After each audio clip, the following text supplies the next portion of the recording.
Okay, we have 9 short reviews for March 16th, 2023. And this week, all of it's pretty good. Uh, some of it's just not up my alley, but I figured I'd talk about it anyway. And I picked most of the quality out of everything except for the March 31st releases. So we're getting right through to the end of March from here. So we'll start with uh, a record that was released a couple of days ago. Hyperdontia's Deranged. This is a Danish death metal band. It is one of the better Danish death metal bands, and this is a fantastic EP. It is a 12-inch 45. It's 4 songs, about 4 minutes each, and this is much more focused on uh, what I would consider death thrash influenced death metal. Uh, a lot of kind of brutal thrash rhythms in there, as well as like a suffocation-esque approach to sewing them all together. And all of it's very intense, aggressive, and very much what I would consider Slayer-esque in its guitar progressions. So, uh, it kind of continues their North American influenced death metal thread overall. But it's just this is particularly great EP. It's fantastic. Every song on here is great. It's like if you want to introduce someone to like why Hyperdontia is great in 20 minutes, this is the good shit. This is everything you'd want to hear from a death metal band and say, yeah, I want that record. And I want to buy their last record because that was great too. So, very high recommendation for this. It's one of the best releases of the month. I just didn't have a lot of time to talk about it, and I wanted to get the conversation on it out there on the week that it released. So there you go.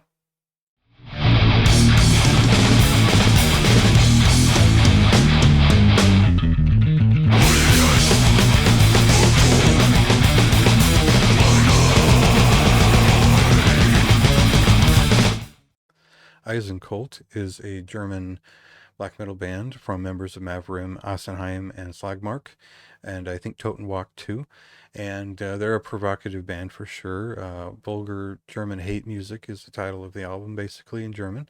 And this is a surprisingly catchy, melodic, and very inspired record, which is just a lot of fun to listen to. I mean, it's catchy.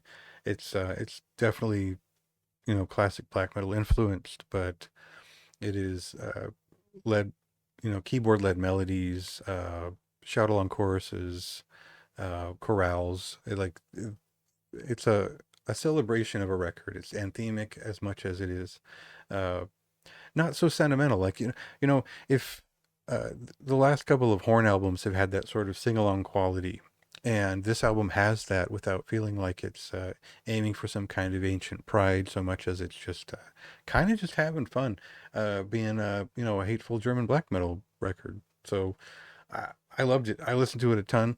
I didn't get around to a review of it. Just didn't have time and attention in it. But uh, I definitely will keep listening to it because it is just that good of a record, and it's definitely recommended. Zittert so schlimm, findet keinen Hals.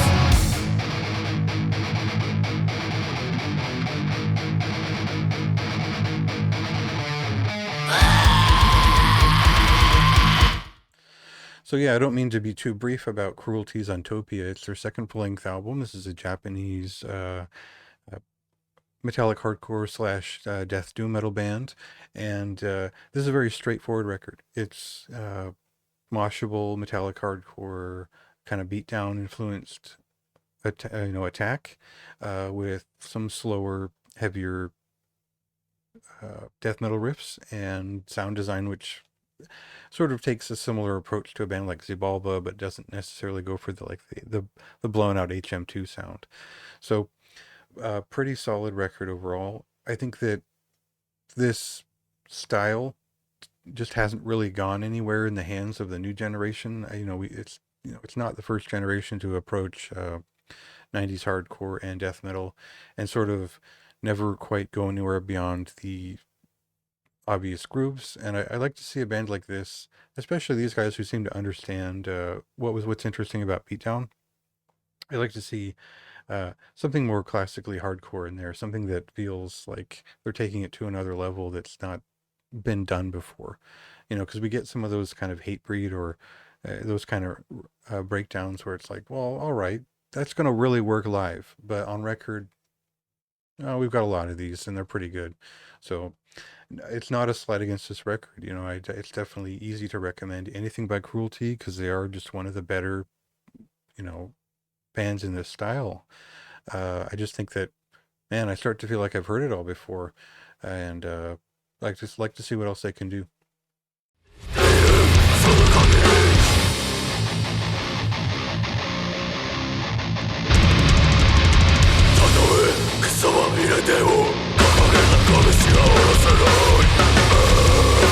All right, so Hate Sphere is a Danish, uh, I guess what we used to call a melodic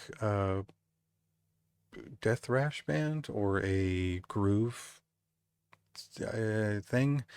Um, right. So Hatesphere were actually a very popular band and one that have put out something like 11 albums at this point. And Hatred Reborn is just pretty much on the regular clip. It's come a couple years later than expected.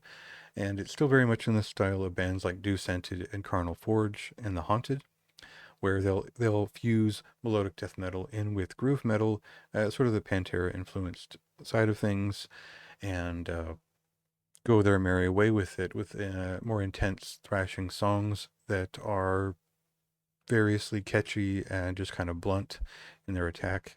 And their grooves tend to be not so simple, but also not quite like the crown level of death and roll, if you will.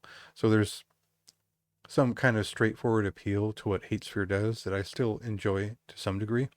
But this is the 11th album from the band. Bands like Carnal Forge, The Haunted, and Do Scented have all put out, something like 10 plus albums each. There are a lot of these out there, and Hatesphere really aren't doing anything particularly new on this record or their last 10 records. So it really is going to come down to, are you into this? Yeah. I found it really listenable. I enjoyed it. Like there was a couple of songs where the vocals just didn't hit for me and the riffs are kind of boring, but I mean it's good listening and I understand why they're popular. You just I'm not going to slap it off the radio if it's playing. So take that as you will as a moderate recommendation.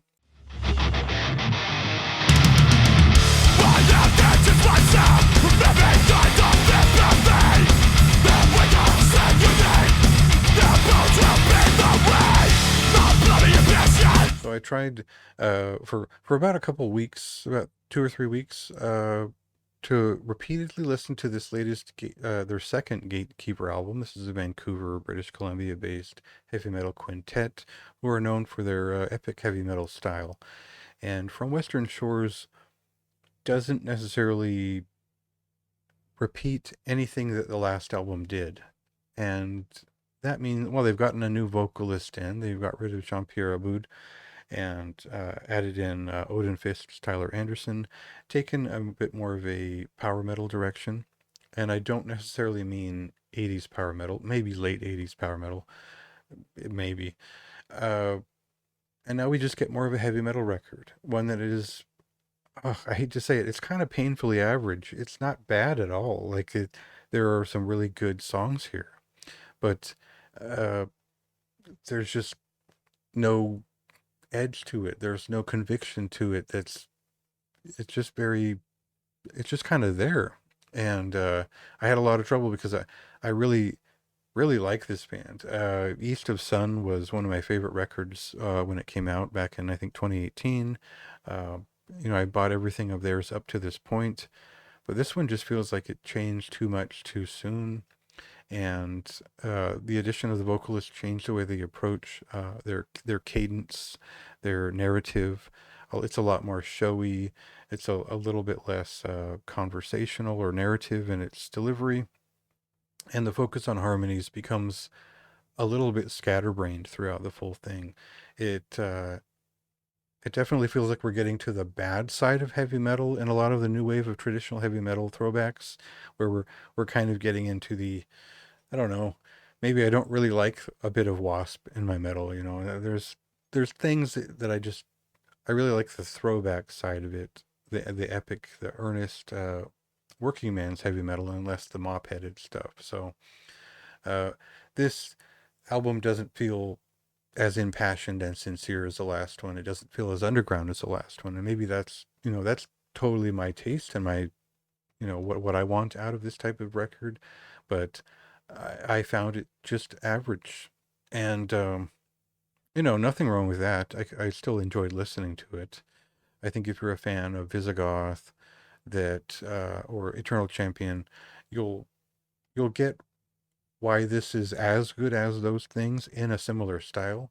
But you should be able to concede that the songwriting here is not particularly special or memorable in that same way. So that's my take. Definitely go see what you think and check it out. Yeah.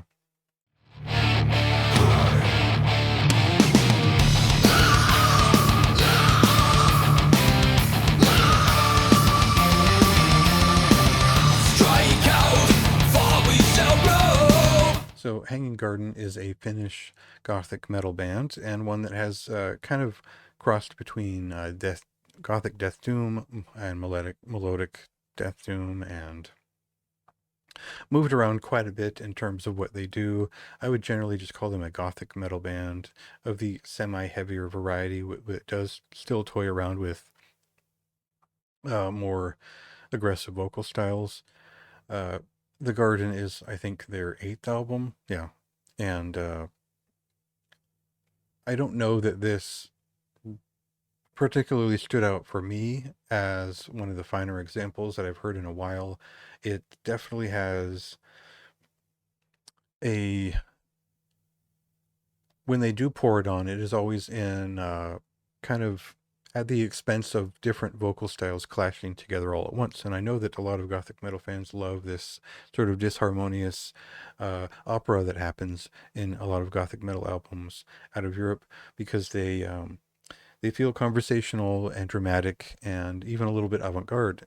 In this case, it all just sort of clashes out of conversation, and for me, it uh, harmonizes best when Rika Hataka, or how, sorry about the pronunciation. I think her vocals they're very much a standout, and they could juxtapose quite well with the harsh vocals from the main vocalists. But uh, having 4 different registers firing off at different times don't completely tell a story throughout this album in a way that read obvious enough for me. Maybe it's to my taste, where I didn't gel with this record at all, and I found the best parts were the quieter contemplative pieces from Rika Hataka in the earlier portion of the record. Now, towards the end, it picks up with a few songs like The Journey and The Fireside, but each of those have their own ups and downs, I think, overall. But it does become more inspired. It does go somewhere. So, again, gothic metal is not really my thing, so don't even listen to what I have to say about it.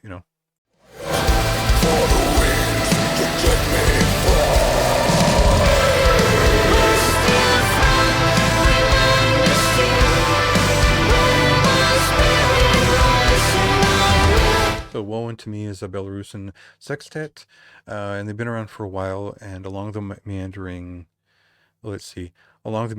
ordeals reshape the pivot of harmony is their 3rd full-length album, and it is a much more ambitious one.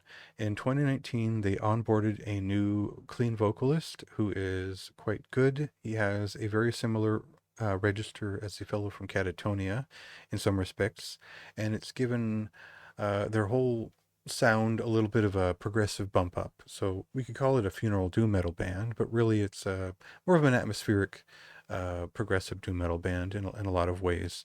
And the performances of the drummer speak to this, and the compositions do as well, in a way that is much more sophisticated than perhaps like just calling it funeral doom would lend naturally. So the best parts of this record did kind of lean into the more typical melodic death doom sound for me, kind of like an early November's doom feeling. But each of these songs is its own moment, and that moment goes on for 13 minutes. So if you don't like any one of those chunks of 13 minutes, you might have trouble with a piece of this album that's pretty considerable. I found myself just generally enjoying it. There was no point that I was offended, or I found it was so, tasteless that I couldn't sit through it. And it's a pretty finely produced album in general. So it was easy to enjoy, even if it's not entirely my thing. And I don't know that I'll return to it anytime soon. So take it as you will.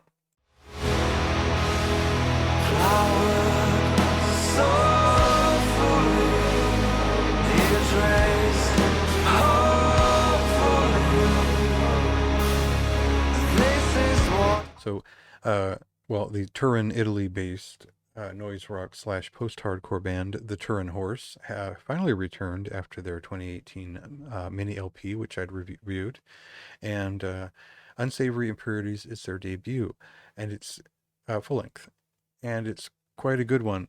It's a very challenging record. This is a very noisome, extreme noise rock record, which dabbles with some harsh noise, a lot of sampled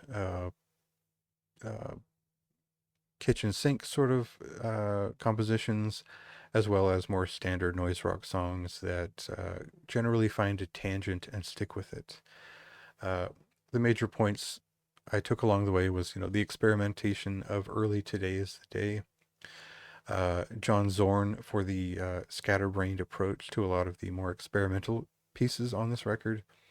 And Unsane, just because when they do hit pretty hard in the traditional like the post-hardcore, but actually noise rock feeling that they give off. Um, uh, there is a little bit of that sludge feeling in some of the songs, but not so pronounced that it's gonna really need an extra tag here. I think what you'll remember about this record is how grating and noisome a lot of the experiments are with sampled noises, field recordings, and generally mixed up use of noise.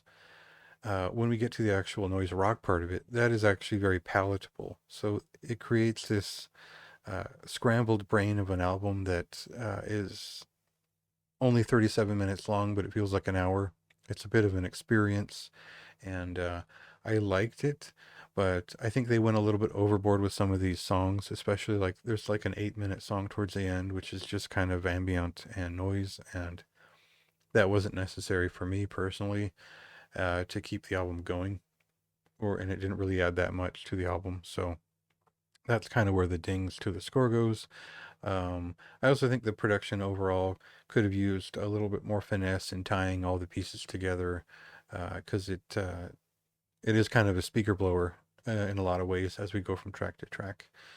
So it's a small thing. Also, there's a baby crying for like 2 minutes on one of the songs, and that drove me fucking crazy. So see if that's your thing. I definitely give it the recommendation I did, but I'll go back and listen to it.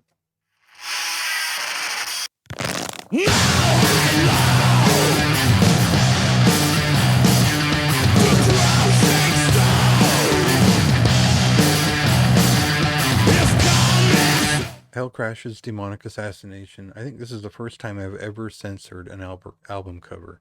Now, if you'd like a description of the album cover, is there's a song on here, right? Serpent Skullfuck is the name of the song. That says it well enough. And what this band is black speed metal, and very straightforward black speed metal out of Italy, who, from a sort of punkish point of view. And when I liken them to Warfare, I definitely mean the earlier stuff from Warfare and Bulldozer, and less the more refined stuff that came towards the mid to late 80s. Very simple, very straightforward work, a little bit catchy, mostly fun to listen to. The recording is kind of bad, but overall, it's kind of a thing that I would pick up again. It is compelling, it is memorable, and yeah, there wasn't a lot to say about it. It was just kind of a cool thing and kind of a dumb thing, but that works for me too.